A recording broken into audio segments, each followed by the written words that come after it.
Saturday morning, I'm Jamie Mays. Here's a look at today's top stories.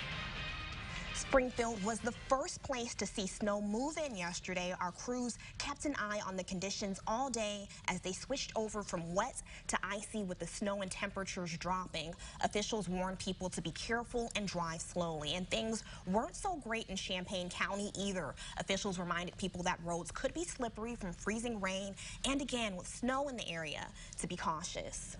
And new this morning, Illinois State Police are investigating after a correctional officer was accused of sexual misconduct involving a female inmate. The Coles County Sheriff's Office said it was made aware of the allegation against Anthony Golding on December 29th and immediately contacted the Illinois State Police Division of Criminal Investigations to request a full investigation.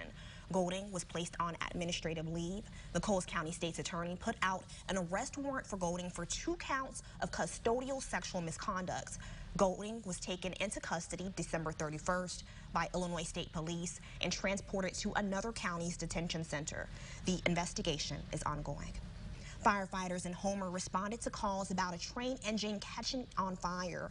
They were called to County Roads 1050 North and 2400 East. Firefighters say a buildup in smoke caused the engine to stop.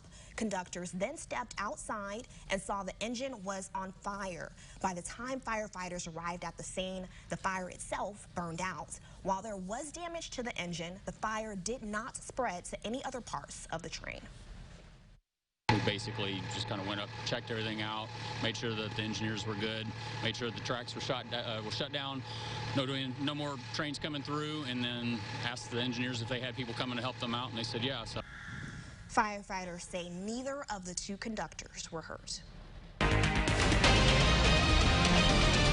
It's 8:03, time for weather on the 3s this morning. Here's a look at Bloomington. Look at all that ice in the trees there in downtown, the low fog and some mist coming down there. That will add some light ice accumulation in spots that is still seeing temperatures below freezing here. We're at 29 in Bloomington, 28 in Pontiac, 28 out in Jacksonville. Some of those spots are where we're seeing that extra light glaze. Not enough to cause any problems, but just adding a little bit here. Champaign 32, it's 33 in Mattoon, and so not really concerned much else. Winds are overall calm this morning, too. Yesterday, those gusty winds helped to cause some damage to trees and power lines out there. Thankfully, crews have worked hard overnight. Most spots are clear. We'll have more updates on power outages later on in the show. I will say this. You'll see these low clouds and fog that's in place here across central Illinois. Cloud cover will stay throughout the day, but radar cannot pick up some of that low mist that we're seeing in spots. The beam coming from Lincoln radar site shoots just a little too high to catch that there. Well, you know it's there thanks to our weather camera network.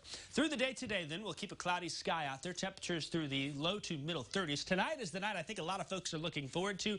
Our first round of real accumulating snow coming our way. Some slick roads are possible. We'll talk more about the timing of this event. We'll take a look at Future Track and have the snow accumulation map for you coming up at 8:13. Jamie? All right, thanks, Jacob. And New Year's Eve was a bit quiet this year for local police. Both Champaign and Urbana police say they did not issue any DUI tickets Thursday night. Officials in Urbana told us they did get noise complaints about fireworks. Callers thought they were gunshots. We are working to learn more about Illinois State Police's local enforcement and how their holiday patrol went. Springfield mayor says he won't stand in the way of restaurants reopening for indoor dining. The same can't be said, though, for bars without kitchens, as the city's liquor commissioner, Langfelder, has the power to pull liquor licenses. While some bar owners were upset, others knew they wouldn't be able to open even if the mayor did say okay. Bars that did double as breweries have state-issued licenses as well. Places like Anvil and Forge don't want to give the state any reason to pull their licenses if they can avoid it. We're just kind of, at this point, after the whole year of 2020, we're just kind of rolling with the punches pretty fluidly. It's like how we try to just get through it. Just, hey, what are we allowed to do right now?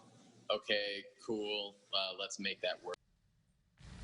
Sangamon County will start allowing indoor dining on Sunday, but county officials say they could easily go back to the indoor dining ban if the number of cases rises. With the new year came new laws here in Illinois, but not as many as in a normal year. Only 3 new major laws took effect yesterday in the state. WCIA 3's Cole Hankey has more. The new year only brought 3 substantial new laws to Illinois. The first is the price cap on insulin for state-sponsored health care plans. Insulin will only cost $100 per month for anybody on those state plans. The AARP has been preparing their eligible members for the change. And besides lowering the price cap any further, this step is as far as the state can actually go to lower insulin costs. Still sounds like a lot, and it's a tremendous amount of money for people, many people to come up with in general. But that is a significant reduction from what many people across the state of Illinois, in fact, many people across the state of the nation have been paying for their insulin. Another new law will help protect sexual assault survivors from their abusers.